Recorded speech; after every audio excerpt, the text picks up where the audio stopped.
দেখেন গরুর পূজা কিভাবে শুরু হয় পৃথিবীতে প্রথম। বনি ইসরায়েলের এক দুষ্ট লোক ছিল, নাম সামিরি। সে সবাইরে বলল তোমাদের স্বর্ণগুলো ফালাও। স্বর্ণগুলো ফেললো, বনি ইসরায়েলের স্বর্ণগুলোকে গলিয়ে গরুর বাচ্চা বানালো, গোবৎস।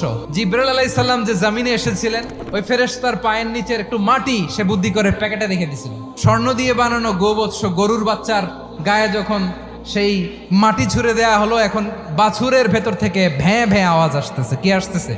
সবাই তো অবাক। সামিরি বলে, আরে তোমরা যে 70 জন দিয়ে মুসা আলাইহিস সালাম রে পাঠাইছো ওইদিকে, এত ঘুরতেছে, আল্লাহরে খুঁজে পায় না, আল্লাহ তো এটার ভিতরে ঢুকছে।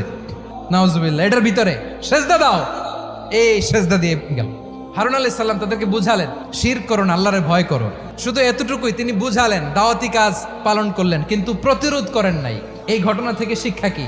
শিক্ষা হচ্ছে, আপনি শিরকের আড্ডাখানা দেখলেও বৃহৎ স্বার্থে তাওহীদের দাওয়াত দিবেন, প্রয়োজনে আপনি ঐক্য নষ্ট করবেন না। সুবহানাল্লাহ পড়বেন না?